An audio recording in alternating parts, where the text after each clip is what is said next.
My fiancée kept flirting with other guys for fun, so I let her humiliate herself in the worst way possible. I should have seen the red flags from the moment we started dating. Amanda wasn't just a flirt, she was a full-blown attention-seeking menace. She had this habit of pushing boundaries just to see how far she could go. Flirting with waiters? Standard practice. Giggling at every guy who so much as looked at her? Daily occurrence. Playfully slapping her male coworkers on the arm while saying, "Oh, stop, you're so bad." Instant migraine. Whenever I called her out, she'd laugh it off. "Babe, it's just harmless fun. Don't be so insecure. You should feel lucky to have a girl guys want. It's not flirting if I don't mean it, duh." I wasn't the jealous type. I didn't mind a little harmless social interaction. But Amanda? She was the type of person who'd trip and fall into a guy's lap, then act shocked when he got the wrong idea. Things hit a new level of absurdity when we attended a friend's wedding. We were sitting at a table, enjoying our food, when Amanda leaned over to the groom's best man, a chiseled Abercrombie model-looking dude named Ryan, and said, "If I weren't engaged, I'd totally be into you." In front of me. At a wedding, while wearing an engagement ring. Ryan, being a normal human being, just gave a nervous chuckle and looked at me like, bro, you okay?" Meanwhile, Amanda sat there, smiling at me like she just complimented my haircut. That night, I finally snapped. "Amanda, what the hell was that?" She had the audacity to roll her eyes. "Babe, it was a joke. Why are you making a big deal out of this?" At that moment, I realized something. Amanda didn't just flirt for fun. She flirted because she liked the reaction. She wanted me to get upset, to feel like I had to prove my worth, to compete for her. And that's when it hit me. If she wanted attention so badly, I was going to make sure she got the biggest, most ridiculous spotlight of her life, and she was going to hate every second of it. I decided to flip the script. Instead of reacting to Amanda's antics, I started encouraging her. She flirted with a waiter. "Oh babe, you should leave your number. Maybe he'll text you back." She giggled at a guy at the bar. "Wow, Amanda, you're a natural. Maybe you should teach a flirting class." She made a suggestive joke at a party. "You know, you really do have a way with men. You should embrace it." At first, Amanda ate it up. She thought I was finally getting it. She got bolder, cockier, more reckless. She started escalating. Instead of just flirting, she started boasting about how she was naturally irresistible to men. Honestly, if I were single, I'd have so many guys chasing me. Flirting is like a superpower. It's fun seeing guys get nervous around me. It's not my fault men are obsessed with me. It was like she thought she was a Greek goddess, blessing mere mortals with her presence. That's when I knew. I had to make sure Amanda got a crash course in what it actually meant to be the center of attention. And I had the perfect event in mind. Amanda's cousin, Sophie, was getting married. And Sophie? She adored Amanda. So much so that she made Amanda the maid of honor. This meant Amanda would be front and center the entire wedding weekend. She'd have to give a speech. She'd be surrounded by every important person in her life. Family, friends, work colleagues. It was the perfect setting. Because Amanda? She wasn't just going to embarrass herself. She was going to become an inside joke that would haunt her for the rest of her life. The week before the wedding, I casually started planting ideas. "Babe, weddings are the best place to test your flirting skills. So many single guys. You should totally mess with the groomsmen, make them fall in love with you for fun. You're going to own that wedding. Everyone will be watching you." Amanda, completely unaware she was walking into a trap, got hyped. She started talking about how she was going to be the star of the weekend. She even said, "Honestly, I bet I'll get hit on more than the bride." I smiled. "Oh, Amanda, you have no idea what's coming." The wedding weekend arrived. Amanda? She was glowing. She had no idea that within 48 hours, she was going to experience the single most humiliating event of her entire life. Because by the time I was done, she wouldn't just be embarrassed. She'd be a walking, talking cautionary tale. And the best part? She'd do it all to herself. The moment we arrived at Sophie's wedding venue, Amanda acted like she was the damn bride. She stepped out of the car like she was stepping onto a red carpet, flipping her hair, adjusting her dress, and scanning the crowd like she was looking for paparazzi. I swear I saw one of the groomsmen roll his eyes. "I bet I'm gonna steal the show," she whispered to me, grinning. "You mean Sophie's show?" The one where she's getting married? I said, raising an eyebrow. Oh, come on. Look at me. I'm already getting stares. Amanda's biggest flaw? She mistook polite glances for admiration. She wasn't getting stared at because she was stunning. She was getting stared at because she was the human embodiment of a walking cringe compilation. And lucky for her, the nightmare hadn't even started yet. Amanda didn't waste a single minute before launching into full flirt mode. She had a very specific style when it came to flirting. She wouldn't just giggle and bat her eyelashes. Oh no, she had a 3-step process. 1, she'd find her target, usually a guy with a girlfriend, just to see if she could cause problems. 2, she'd jokingly invade personal space, touching their arm, leaning in too close, making unnecessary eye contact.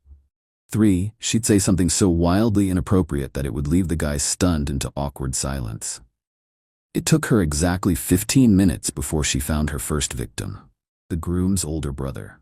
A guy so happily married he still had his wedding ring engraved with his anniversary date. Oh wow, you're the groom's brother? No way. Guess that means I should be calling you daddy now. His face went from friendly smile to absolute horror in less than 2 seconds. His wife? Standing right there. I watched the wife grab his arm and physically drag him away, like she was saving him from a bear attack. Amanda? She just smirked and flipped her hair like she won some kind of power move. She wasn't flirting for fun, she was flirting for dominance. And she had no idea that she was walking into the biggest disaster of her life. I needed Amanda to go big, and that's where my strategic compliments came in. Wow, babe, I think you've still got it. Look how nervous these guys get around you. You're like a magnet, Amanda. I bet you could flirt with anyone, and they'd fall for you. Honestly, you're unstoppable. You should go all out tonight. She loved it. She got cockier, bolder, dumber. By the time the rehearsal dinner rolled around, she was fully convinced that she was the main character of this wedding. That's when she found her next victim. Yes, the actual wedding officiant. Father Joseph, a 70-year-old man who probably hadn't had a flirtatious interaction in 30 years. Amanda, fresh off her latest I'm Irresistible ego boost, slid right up to him. Father Joseph, you must be the hottest priest in town. I bet if you weren't wearing that robe, we'd all be in trouble. The priest nearly choked on his wine. Meanwhile, Sophie, the actual bride, was frozen in horror. Amanda, that's my priest. Oh, relax, it's a joke. Joking about seducing a man of God? Sophie screeched. Amanda, as usual, just laughed it off. Meanwhile, I was having the time of my life, because the final piece of the revenge was about to be set in motion. Later that night, there was a casual pre-wedding party at the venue. Amanda? Fully convinced that she was untouchable. The groomsmen? Fully convinced that Amanda was actually insane. The bridesmaids? Fully convinced that Sophie was regretting every life decision that led her to making Amanda maid of honor.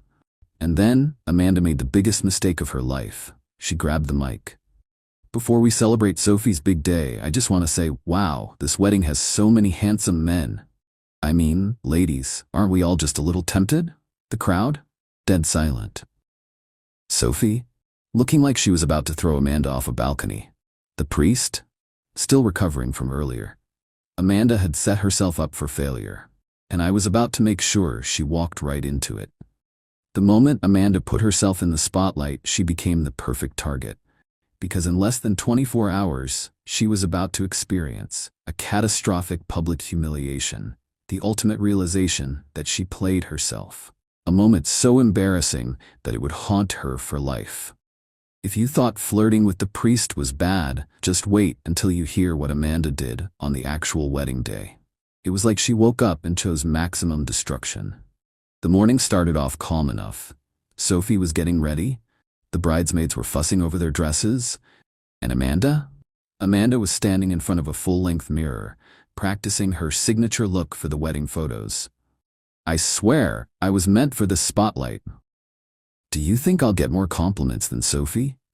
I just know someone's going to fall in love with me today. Yes. The maid of honor was wondering if she'd outshine the actual bride.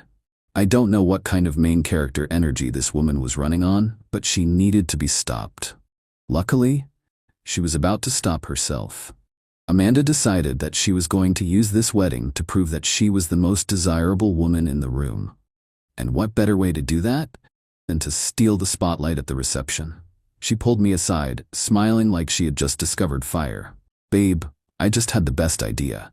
I think I should surprise everyone with a speech, like something totally spontaneous and fun, just to lighten the mood. I blinked. Amanda, you're already giving a speech as the maid of honor. No, that's the serious one. I mean a fun one. Like, maybe a little flirty.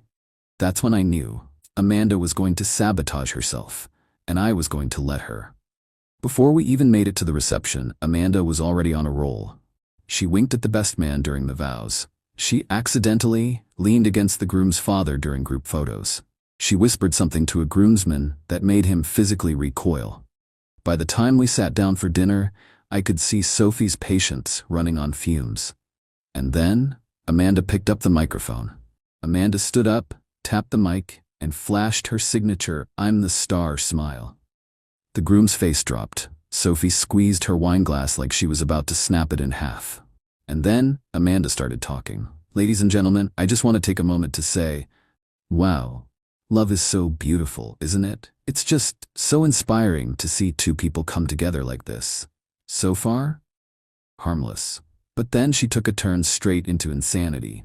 I mean, let's be real, weddings are like the ultimate flirting ground. Everyone looks their best, the champagne is flowing, the emotions are high. It just makes you wonder, if we weren't all taken, what could happen? The room went dead silent. Sophie's face turned the color of a crime scene. And Amanda? She wasn't done. I mean, don't lie, guys. We all have a wedding crush, right? Like, come on, ladies. Who's your secret wedding crush?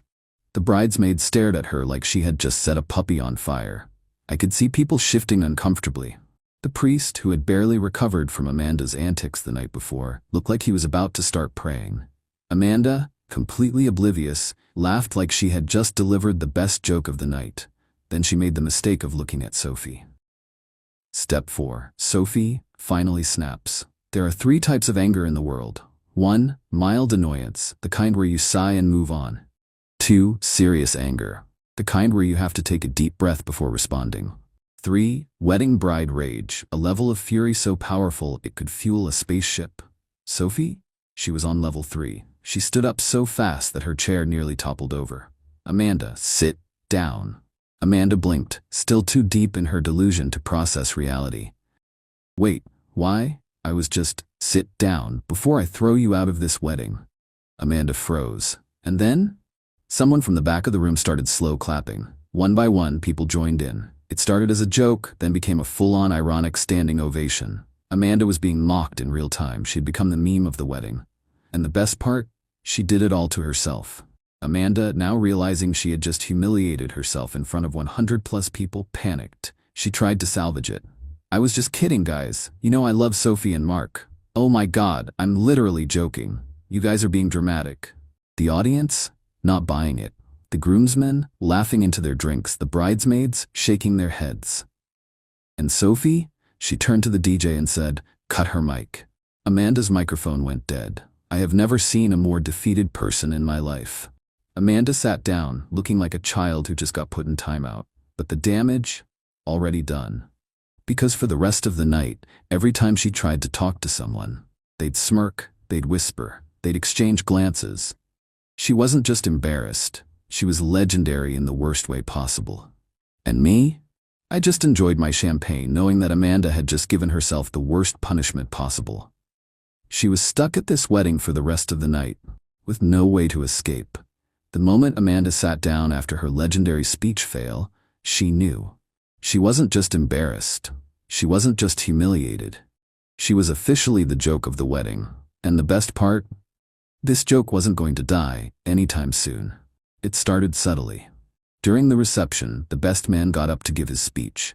I was going to talk about how Mark and Sophie are perfect for each other. But let's be honest. We all know the real star of the night is Amanda. Laughter erupted. Amanda froze. The best man wasn't done. Seriously, I was worried this wedding would be boring. But thanks to Amanda, we all learned that nothing spices up true love like hitting on the priest. People lost it. The groomsmen, cheering. The bridesmaids, wheezing. The priest, shaking his head, muttering something about confession. Amanda? She looked like she wanted to teleport out of existence. As soon as the speeches ended, the DJ did something legendary. He played a special song.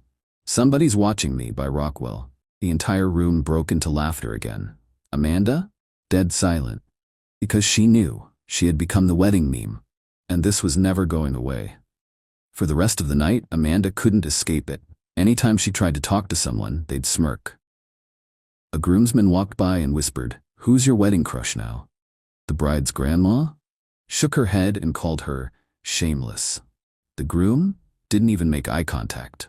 By the time the cake was being cut, Amanda was just sitting there, staring into the abyss. She had gone from the queen of the night to an absolute joke in less than 12 hours. And the best part? This wasn't just a one-night thing. This would follow her forever. The Monday after the wedding, I woke up to an explosion of group chats. The wedding guests, still talking about Amanda's speech fail. The bridesmaids, already planning to make it an inside joke. Someone had even made a gif of her standing there with the mic, captioned, "Who's your wedding crush?" And Amanda? She tried to act like it was no big deal. But within a week, she lost friends. People didn't want to invite her to things anymore. People started tagging her in wedding memes. Her co-workers found out. Apparently, a wedding guest who worked with her spilled the tea at the office. Amanda wasn't just embarrassed. She was immortalized as a walking disaster. Amanda tried one last time to salvage things. She texted me 2 weeks later. "I don't know why you let that happen to me. You could have stopped it. I feel like you let me embarrass myself on purpose." I just stared at my phone, and then I replied, "Amanda, you always wanted to be the center of attention. Congratulations, you got your wish." And then